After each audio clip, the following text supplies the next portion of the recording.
I'm Jeff, one of the designers of The Woods, the Dark Age fantasy folklore miniatures game from Oakbound Studio. In this short series of videos, we're going to be taking a look at some of the core principles behind the game and getting you started with how to play. The basis for Games of the Woods is the character profile or the stat line.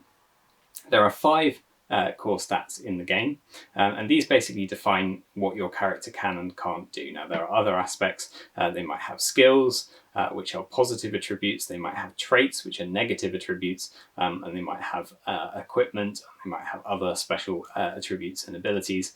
And of course, particularly if you're playing in roleplay mode, you'll have motivations, you'll have key characteristics and things that tell you what kind of person or what kind of creature your character is. But mechanically, in terms of playing the game, you have 5 core stats. The first stat is wisdom, and this is your character's intellect or its savviness, its knowledge of its surroundings, for example. The second stat is perception. So this tells you how aware your character is of what's going on around them. The third stat is courage. So this is how brave they are, how cool they are under pressure. Your fourth stat is agility. This is their sort of physical moving abilities. And your fifth stat is strength, which is both their physical strength and also their kind of mental strength and resilience. And those stats are arranged in a circular fashion.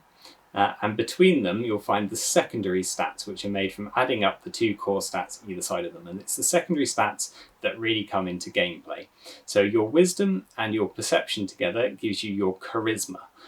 This is obviously how aware you are of what other models are thinking, doing, feeling, coupled with wisdom to know what to do about that. So this is used for charming your opponent's models. Or coercing them, getting them to do the things that you want them to do. Your accuracy is your perception plus your courage. So the calmer you are under pressure and the more aware of what's going on around you, the better your shots or your throwing is going to be. Your dexterity is your courage plus your agility.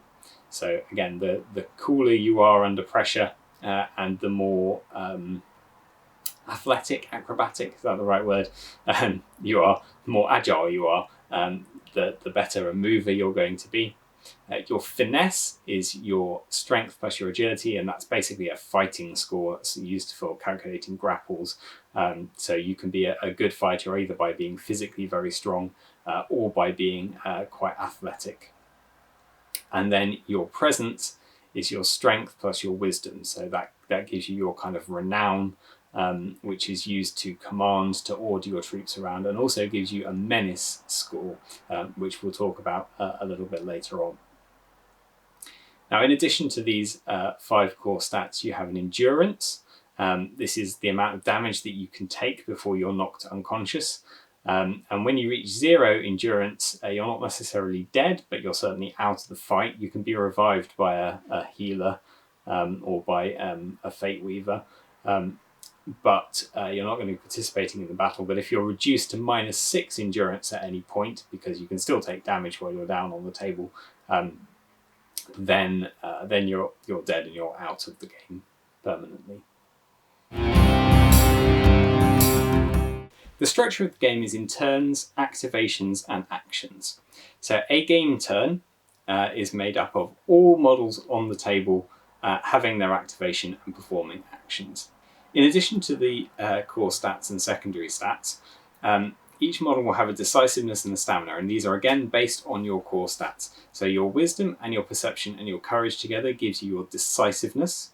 This is how early within the game turn your model decides what it's going to do and takes its activation. Your courage, your agility, and your strength together, your kind of physical skills, your physical stats give you your stamina. This is how much you can do when you come to activate. So at the start of the game turn, the model with the highest decisiveness gets their activation. It doesn't matter who that model belongs to.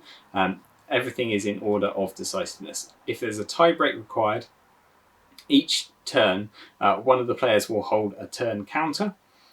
And at the start of the next turn, they will hand it to the other player, and then they'll hand it to another player, and hand it to another player, and keep on going until everyone has had it, and then they'll go round again, and that's the tiebreaker. So if you have tied models for decisiveness, whoever's holding the turn counter gets to break that tie. At their activation point, which is their decisiveness, they refresh their stamina. So you get all of your stamina back, and that's how much you can use on actions. There are a number of action tables, and we'll take a look at all of those action tables in just a minute. Each action costs an amount of stamina, which is deducted from your total. When you have no stamina left, or you have not enough stamina left to do anything, then that's the end of your activation, and it moves on to the model with the next highest decisiveness. However, you can choose to end your activation earlier. That doesn't mean you can reactivate later on, although there are some actions that will let models that have already activated activate again. But what it does mean is that you preserve some of that stamina, because your stamina doesn't refresh again until your activation point on the next turn. So a model that has gone, let's say, halfway through the game turn doesn't refresh its stamina again at the start of the next game turn. It refreshes its stamina again at the start of its next activation. This is important because actions that other models take can force you to perform instinctive reactions, or can allow you to perform instinctive reactions. And an instinctive reaction can be to evaluate, to just have a look around you. It can be to throw yourself to the ground if something's dangerous is nearby. It can allow you to duck to avoid missile weapons. If you're forced to take an instinctive reaction and you have no stamina left, or not enough stamina to do any of those things, the only thing that you can do, and the thing that you have to do, is to fall prone, and then it's going to take you stamina on your next turn to be able to get up and get back into the fight. So it is important under some circumstances to keep some stamina remaining at the end of your activation to be able to react to the things that are going on around you. Each model will have a centre front line marked on their base here. I've marked mine with a little white line. You can put a dot, you can put the name of the figure, and it doesn't matter really, as long as you've got a point indicated on the base that shows you where they're facing. And you will need a field of vision marker. Now this is in the rulebook, so you could just photocopy and print out from there. We've got PDFs on our website, you can print them out. This is a laser cut template for measuring field of vision. And your model can perceive in two ways. It can perceive anything within its field of vision. So in this case, this is within the inner arc here. Some models can use their peripheral vision, which means they get to use the outer arc. It just extends their field of vision a bit. They can also perceive a number of inches around them equal to their perception value. So say my perception value is 2. I have a perception range of 2 inches all the way around me. And if I want to target any models, target any actions at models or at items of scenery, I have to be able to perceive the thing that I'm targeting at.